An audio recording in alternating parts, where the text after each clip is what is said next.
Are you so ready to shut down that narcissist?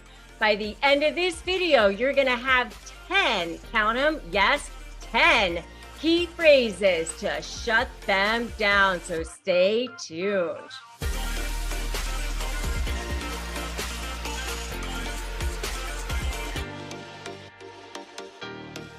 Hey, I'm Rebecca Zung. I am a narcissist negotiation expert and an attorney. And on this channel and in these videos, I give you tips, tricks, resources, and secrets on how to shut down those narcissists. So if you are so ready to do that, I invite you to subscribe to this channel and hit that notification bell. All right, are you ready? By the end of this video, you're going to have 10 phrases to shut down those narcissists. All right, so number one is, I can see that you are upset. I like this one because you're just observing to them. I also like this one because it also helps you to kind of divorce yourself from it, step away from it, so that you can sort of breathe and put a little bit of space between you and that emotion, so that you are just kind of like looking at it, you're just observing it as if you are now a third-party observer. Like it's just something that you are seeing, but you're not actually engaging in it. And it's not really part of you. It's just something that you're watching. I can see that you are upset. I can see that this is something that you are angry about. I can see that maybe this is something that we need to talk about later when you are more calm. So it is a great way for you to also step back, but it is also a way to shut them down in that moment. So that's number one. Number two is a way to take it so that they don't feel so like isolated, because narcissists don't want to feel called out. So number two is, we can both work together on this. Now, I know what you're thinking. I don't want to work together with the narcissist on this.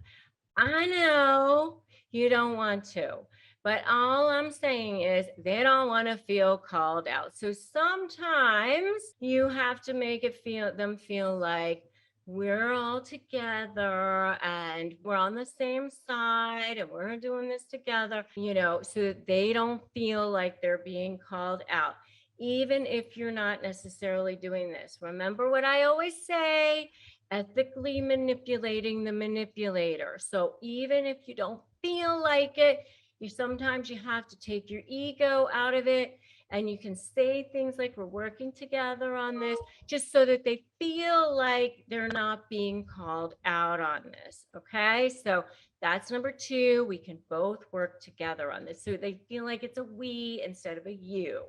Right, so that's number two. Number three is, I hear you. Hey, all people want to feel seen, heard, and know that they matter, but narcissists especially, what do they need more than anything? They want to feel like adulation, so sometimes you got to do what you got to do to give them that. And, I call it bartering. Sometimes you hear it because, being called like narcissistic fluffing. You got to fluff up their ego a little bit, like you're fluffing up a pillow. I always say you don't do this all the time. And you have to be doing this strategically, because I know some of you have given and given, like you got nothing left of yourself to give.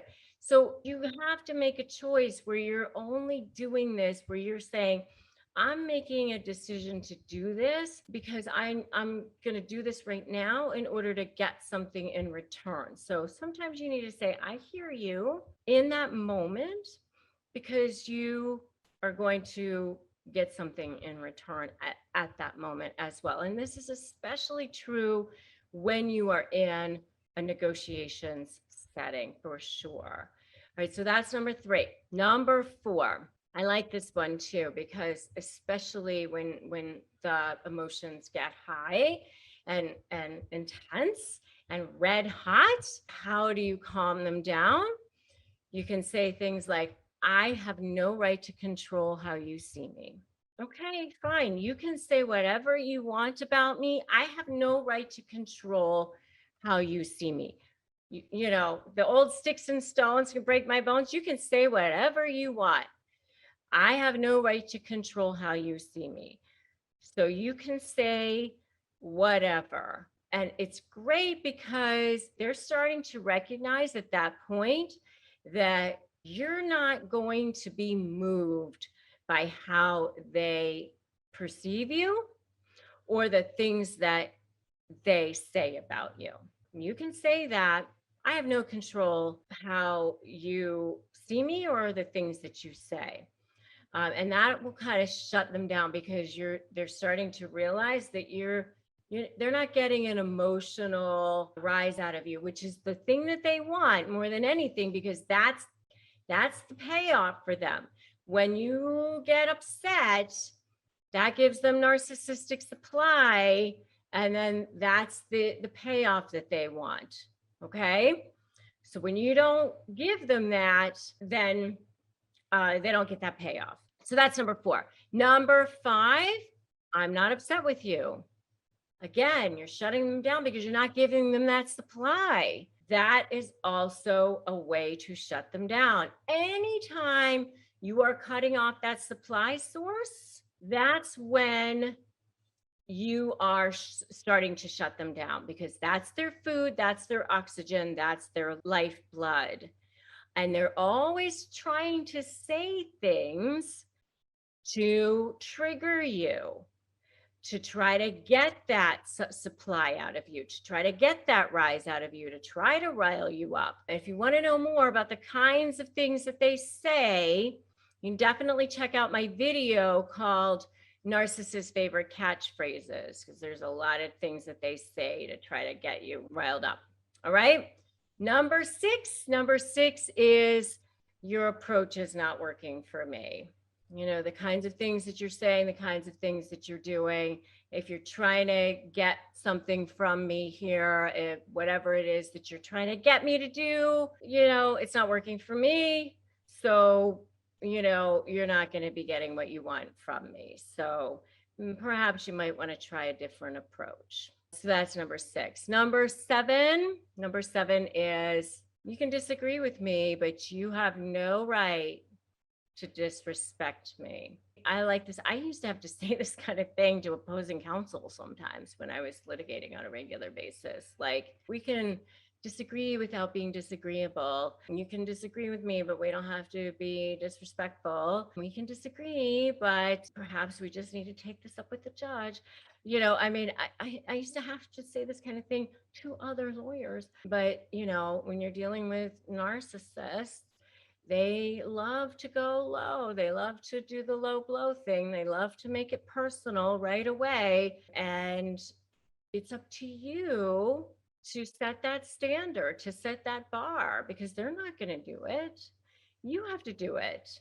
I mean, you don't get your goals. You set your standards. You do. And you know, they start treating you based on how you've allowed them. I mean, you know, they've conditioned you to a certain extent, and so you have to kind of recondition them based on how you're going to allow yourself to be treated. So just decide, you know, hey, you can disagree with me, but you don't have the right to disrespect me. So I want you to start right now by writing respect me in the comments below.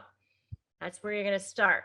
Number 8 is what you are saying does not align with the facts. What you are saying does not align with the facts. I don't think I need to say anything more with that, right? You mean, sometimes they don't even necessarily care, because narcissists just lie. Sometimes they lie about things that are readily verifiable and things they don't even necessarily need to lie about, which is pretty crazy to me. Next one is I agree with you. I love this one because you can even agree with things that aren't even necessarily where you're agreeing. Like, you can say, I agree with you that we are never going to agree.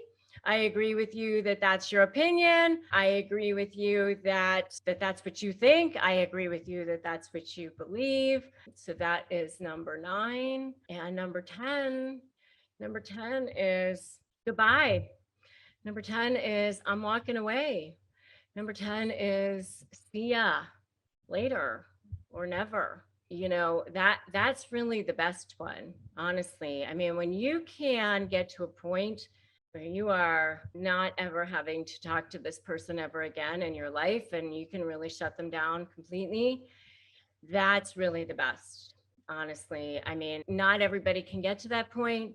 There are times in your life when you do have to continue to have this person in your life. You know, I get that because of, you know, children or family, or maybe, you know, there is a business or there is, you know, stuff that's going on in your life that it's impossible to completely walk away. But if you can, it is the best. If you can't, you know, the strongest boundaries that you can possibly have are definitely highly recommend. I do strongly recommend a strong support system. So join me in my free private Facebook group, Narcissist Negotiators with Rebecca Zung. Definitely grab my free worksheet, Crush My Negotiation Prep worksheet at winmynegotiation.com. Don't try to negotiate without that for sure. If you like this video, give it a like, give it a share, drop me that comment. Respect me. If you haven't subscribed to my channel, I invite you to do that now. Subscribe, hit that notification bell. I'm Rebecca Zung. Remember, today is a great day to start negotiating your best life. I am so glad that you stopped by. And remember, today is always a great day. And I will to start negotiating your best life. And I will see you in the next video.